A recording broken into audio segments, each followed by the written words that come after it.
Hey everyone, welcome to Psychonaut Sessions. This is a new segment I'm doing called the Psychonaut Book Club. So basically, what I would like to do in these particular segments is just pick a book and pick an individual, maybe a fellow creator, maybe a celebrity, a Kansas City celebrity like Aaron Conaway. Thank you, sir, for joining. And we just go over the book together. We review it. It could be comics, it could be novels, even movies. And so today there was a wonderful drop. Well, first of all, thanks, Aaron, for joining. Yeah, no, my pleasure. Yeah, it is always to your pleasure joining me on these odysseys. So today it's the February 4th. And Thundarr the Barbarian, the comic book, dropped today.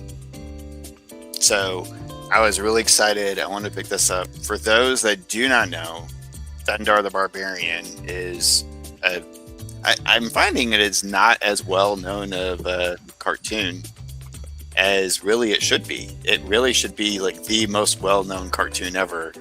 And I don't know about that, but it's definitely, once you get past a certain age, it's not as well known. Yeah. So released in 1980. This is pre-He-Man, ladies and gentlemen, by Ruby Spears Productions, and it was just this like diamond in the rough, this like perfect, like hot off the heels of Star Wars, still like heading into that like Conan kind of popularity. And just mixing it all together into a sci-fi dystopian fantasy hodgepodge, the He-Man before He-Man, basically. I would call it. Yeah, with more. I mean, He-Man. While I was a fan, Thundarr was it leaned way more Conan than it did. Yeah. He-Man, which I dug. Far superior too, because it wasn't necessarily like pandering to kids in the sense of like He-Man doing like public service announcements and right. Yeah, there was no moral to the story. Yeah, it was just you're in for like barbarians and wizards fighting, and that's what you're in for. Period.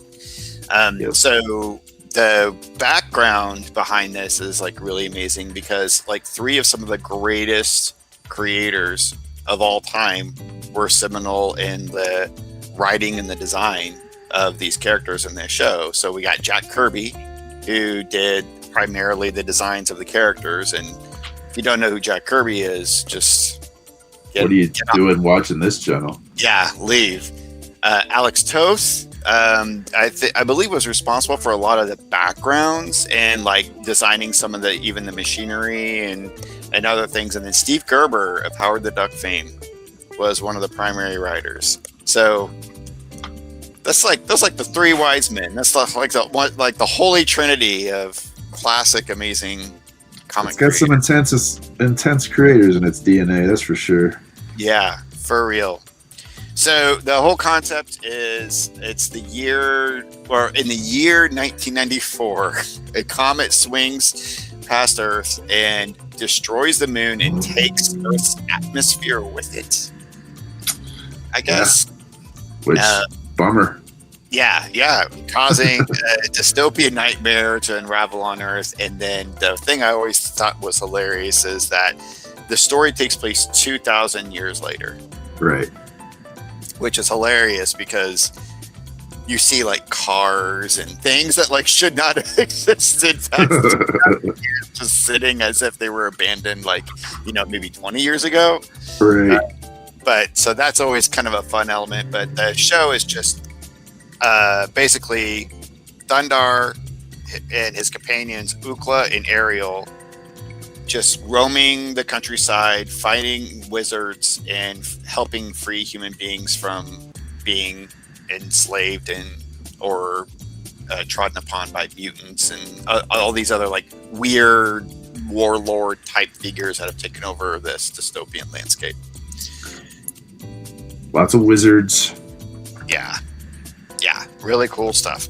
And so the cool thing was, like you see here in the Statue of Liberty, you got to see different, in each episode, you got to see different cities and what they would look like in that future. So I think even St. Louis was featured in one. Yeah, it was. Yeah, and the same episode had the St. Louis episode had a poster of Jaws, though it was named, I can't remember, something else, but it was Jaws. Wow. Yeah, and that's I geeked, little kid me geeked out hard at the fact that they were in Missouri and Jaws was featured. Yeah, that's totally cool. Las Vegas, Washington, D.C. All these cool places were featured. So Jason Aaron of Kansas City, Kansas City native, right? I mean, I don't know if he's native, but he's here now. Definitely featured. Yeah, he's definitely, is here. Responsible for all sorts of comics, is the writer, and brought this through Dynamite. And to be honest, dude, I have not ever read any Jason Aaron other than Scalped. So what's your opinion of Jason Aaron's writing? I from what I know, people rave over his Thor run. Scalped is good. Thor was really good. I guess that may be all I've read of his. But I mean, you and I are not the best at modern comic book. We're not. Like we're not up on probably the last 15 years worth of seminal work in mainstream comics. Right. So if there was anything that was going to bring me back to the comic stands, it would be bringing something back like this. So thank you. Did you get this cover? I did not. You got the that's the standard cover, right? The Michael Cho cover. Yeah, I got the Francesco Mattini cover B. Okay, that was a beautiful one. Yeah, I almost. Oh yeah, I debated between. Usually, I do get whatever the standard cover is going to be. But I just dug this one quite a bit. I liked the Kirby homage vibes to this one. Right. So. Yeah, that's why it was a contender as long as it was. I also looked at the Linsner one. I liked it. I liked Linsner's work. Yeah. I liked the Linsner one too. None of the others really. The Bjorn Barron's one, there are elements of it that I liked a lot. But then there were elements that I didn't dig as much as I did. Certainly not as much as I did Matina's. Yeah. So yeah, the closest I came was to get the one you got, and then the one I ended up getting. So I think this is going to be kind of like, I don't know if this is a critique, but it's kind of a comment. Yes, anybody who's watched my channel, anybody who knows me, I don't collect modern comics. I dig in the dollar bins, and the 70s and 80s are my wheelhouse, maybe some 90s. Certainly not mainstream modern comics. Like, yes, yeah. You definitely live more indie. I live in the anything. Indie. I like to get it from the hands of the creators if I can. Right. So I've heard about, I have listened to conversation and discussion regarding variant covers, but I about spit my food out of my mouth because I was eating when I read this. When I turned to this and saw all of the different covers that exist, I had no idea that they basically filled up the letters of the alphabet with as many variant covers. What are your thoughts on this?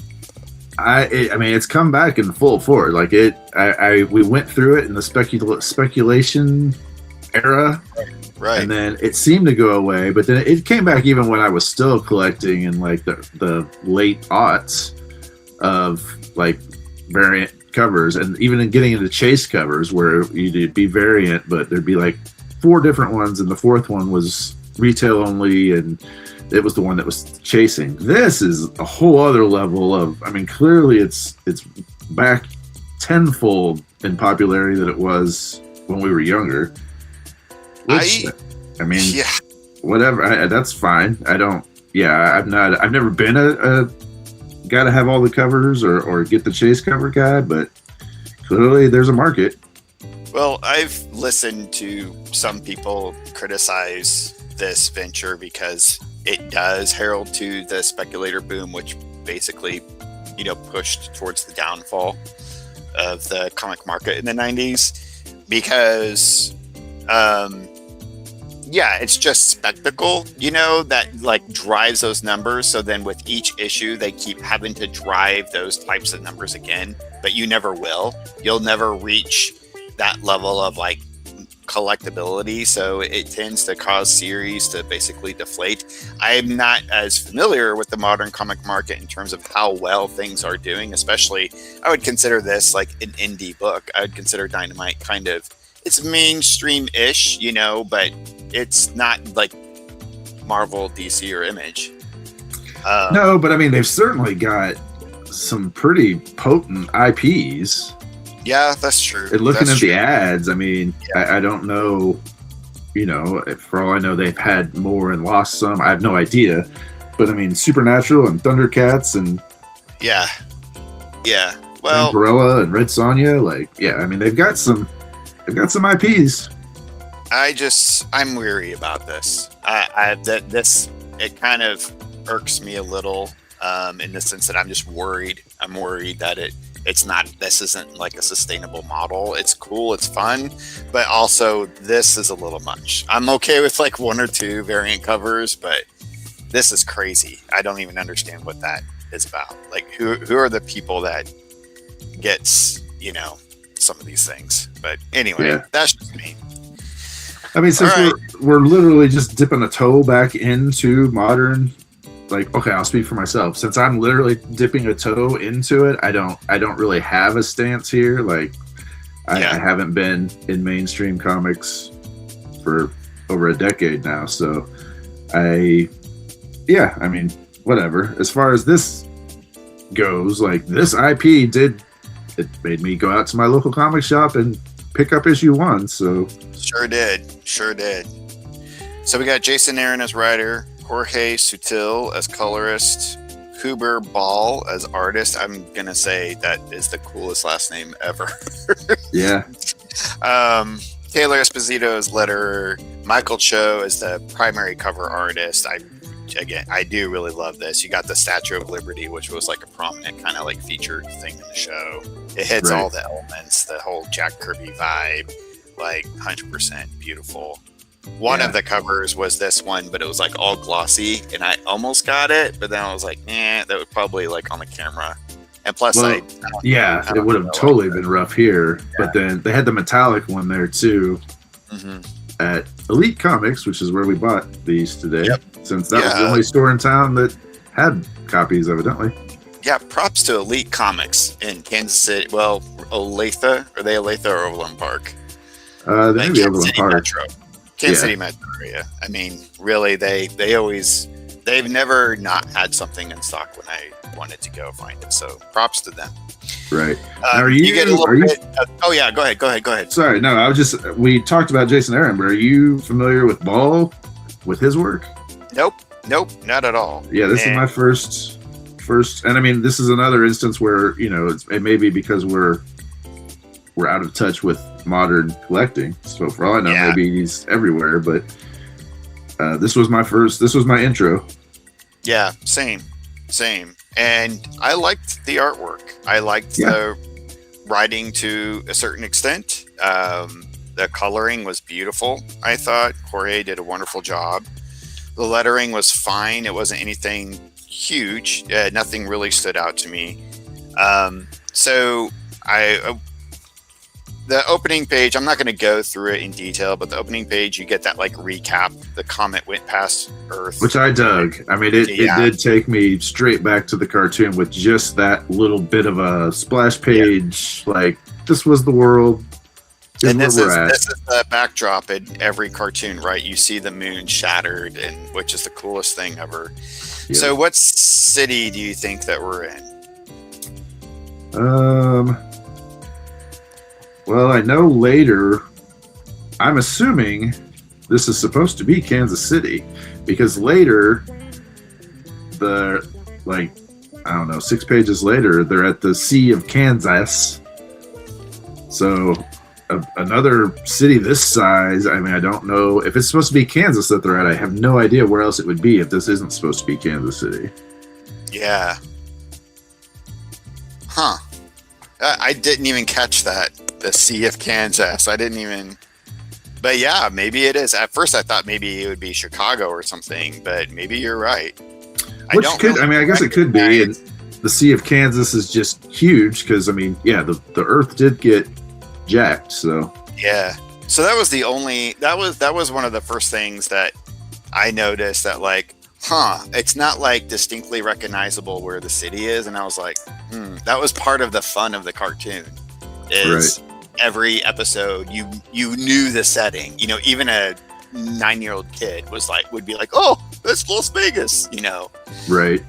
So that was a little thing that was like, the art was great. I think the pacing of it was pretty good, all around.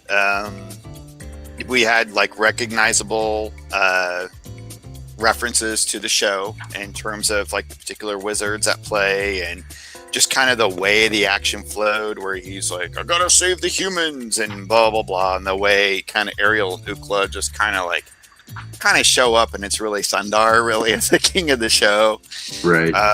Which was all right. The only thing that bummed me there is so Ariel, we do get at least a brief moment of her using magic to get him the sun sword to like, so it doesn't fly past him. Yeah. But Ukla never got to really shine. There's a brief moment where he's spinning, what the heck are the groundlings? Where he's spinning the groundling by the tail. Yeah. But like, I loved Ukla, like almost more, arguably more at times than I did Thundarr as a kid. So I would have liked him showcase a little bit more, but that's more of a, if I had my perfect way, it would have been that. But I will say, so I'm going to go into some positive stuff, and then we can kind of get into some not so positive. I appreciated the thumbnailing, the layouts of the book. Sure. A lot of modern comics are very, very splash pagey, to the point, even like indie comics that I generally tend to like still get so splash pagey that I don't feel like it's a very strong sequential narrative, right? Right. I think that the way, I don't know if Jason helps with the layouts, but Jason and Kewber Baal, is it Kewber? I'll just say Baal. Jason and Baal kind of let this flow. It had that, I felt like I was just kind of reading a normal comic. I didn't feel too shortchanged in that, like, it was just splash page, done. Right. Yeah, no, definitely didn't do that. And even incorporating the splash pages that they do, that is in it, there's still a lot of narrative happening around. Exactly. Like, for instance, when he's fighting that Lovecraftian Leviathan, right, in the middle, like the top of it is the splash page, but like all around the splash page, there's a battle going on. So yeah, I appreciated that quite a bit. Yeah, and the splash page was worth it. You know, a lot of times it's just a splash page just to look cool, but it's really part of the action. You know, it's part of the actual panel flow. So, I really appreciated it. I liked the flow of the book. I liked the look. In terms of the look of Thundarr, Ariel, Ukla, I kind of like the sun sword as basically, you know, almost like fire. It like truly is like fire. Right. I thought that was cool. So all of that rang really true to me. And I don't know if we want to spoil the end or not, or even kind of get into the story. We'll just say spoilers before, because I do that is a. I'm curious. I won't go so far as to say I didn't like how it ends, but I'm curious. I'm curious to see where it goes next, because. Well, how about this? Give me your overall opinion of what you thought, and if you want to continue, and then we'll do a spoiler section in a minute. I might give it a solid.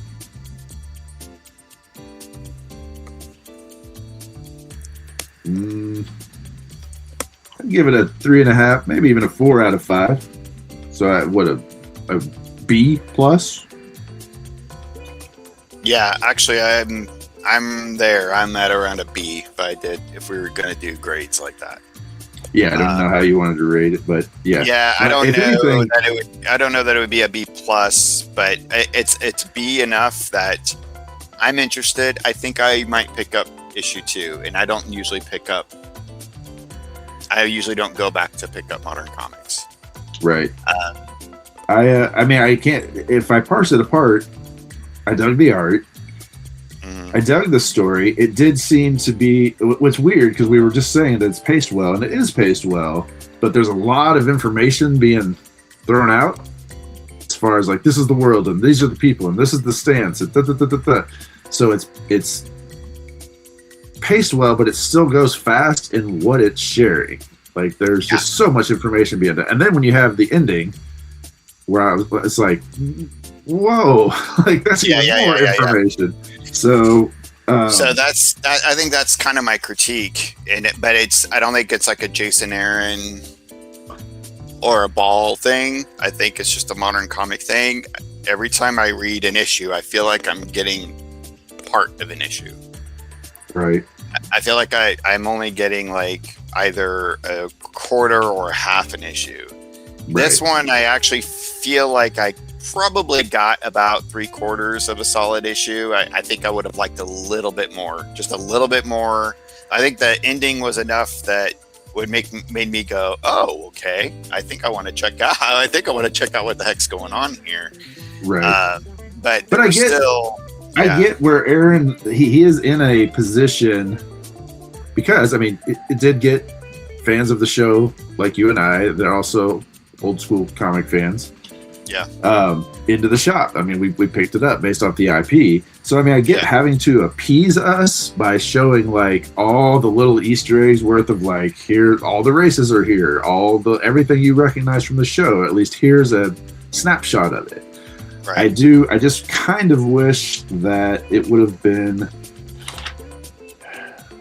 There are a couple of story beats I would have rather foregone to have more room to breathe with the story parts that were good, because it's a good first issue as far as like there's slaves, Thundarr's going to infiltrate to rescue the slaves. It was all planned. Like, I liked the reveal, but you find that out at the back end. Like we're right in the middle of it.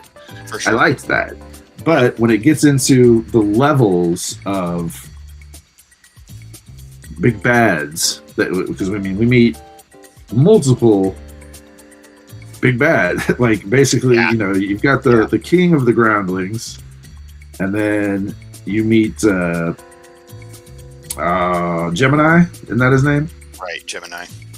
And then there's another mind doc on top of that. And so like I think I could have foregone some of those intros or even mentionings just to get a little more time with the groundling king being the focus of what we were against. Yeah, I think, yeah. Go ahead. But I mean, no, that's basically so this, spoiler alert for anybody that doesn't want it spoiled, but sure.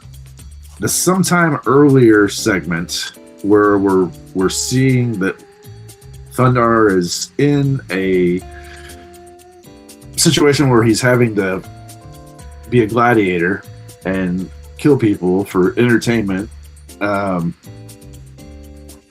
he's been dreaming about Ariel and Ukla, presumably. Because I think he says he's talking about the dream, riding the jungles of the land with the comely sorceress. Okay, yeah. And so he's been dreaming about them. Yeah. Mm-hmm. And then, so I don't know if the second issue is going to like keep us here, and then we're going to see how he met them, which would be kind of interesting. But I mean, it also, in that, it gets a little grimmer than I necessarily want Thundarr to get. But really? I get that I might be in the minority if it does go this route. Like, some people that, particularly people that don't know the cartoon, that don't care about the cartoon, probably will prefer the grimness of where it might be going.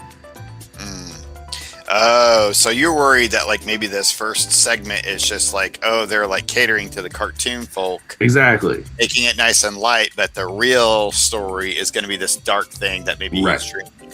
Yeah. Oh, I hope not. I mean, I don't mind this, and I'd be interested to see where this is going, but yeah, I hope he doesn't do that for sure. Right. And I am interested in where it's going. Like you, I will probably pick up the second issue at least, but yeah, that was and it's only because I've been burned by Grimdark where I wasn't expecting Grimdark before. Yeah. And so that was my knee-jerk reaction was, oh, whoa, this was so much fun, and I don't know if that's what's going to happen now. Yeah.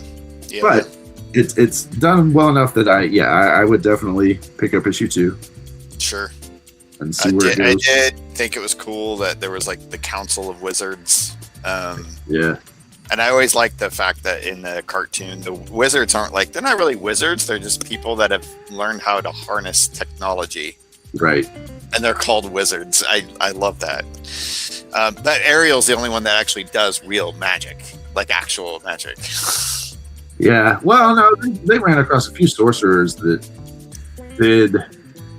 dabbled. I guess well, they typically had an item. It always seemed to be like technology, though. Yeah, it's definitely more technology based than anything. Yeah. But so yeah, I mean, I was enjoying it, but then it did just kind of like it just kind of ended pretty quick with this like 2-page wrap up of like the wizards and then this segment, and that's when I was just kind of like, it kind of made me feel like. What was it? About a year or so ago, I picked up the Dungeons and Dragons book. Can't remember if Dynamite did it or not, but it was based off the cartoon. Right. And it just felt it had this feeling like I read it in 2 minutes, and there was nothing to it really. You didn't really even have any idea what was going on, and it didn't even necessarily make me feel nostalgic to the cartoon. It was a real letdown. This actually at least gave me the nostalgia.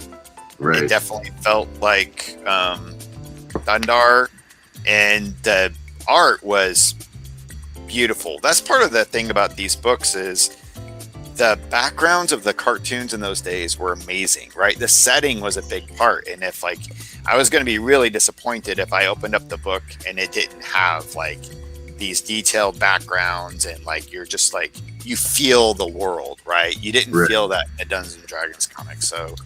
That's too bad. Yeah, no, Baal did an excellent job there. And as someone that typically, when I read it, I'm focusing more on the story, and 75-25 as far as story or art percent, like focusing on the art. I got sucked in multiple times. To your point of, wow, like look at the background. Like this does feel like the cartoon a lot. Yep. Yeah. So I for real, I think B is. A solid B is good. I'm hopeful. I'm not as worried about you as the last segment, but I get your worry. I'm hopeful, but I wouldn't say I'm worried. I just cautiously hopeful. Yeah, I did. I just had a knee-jerk reaction, like oh. But I like I said, I am intrigued enough that I'll definitely keep going. My problem is I just don't trust modern comics enough. I don't trust these companies. So we'll see how it goes. I am going to pick up issue 2, like you said. So that's cool. I mean, Jason Aaron, Baal, congratulations. You got these old fuddy-duddies to go to the comic shop, and we are probably going to return for issue 2. So, cool stuff. I like it. All right. Thanks for joining me, dude. And thanks anybody for joining us for this quick, maybe not so quick, kind of review of Thundarr, but please do go check it out and support your local comic shops. And everybody, keep it psycho.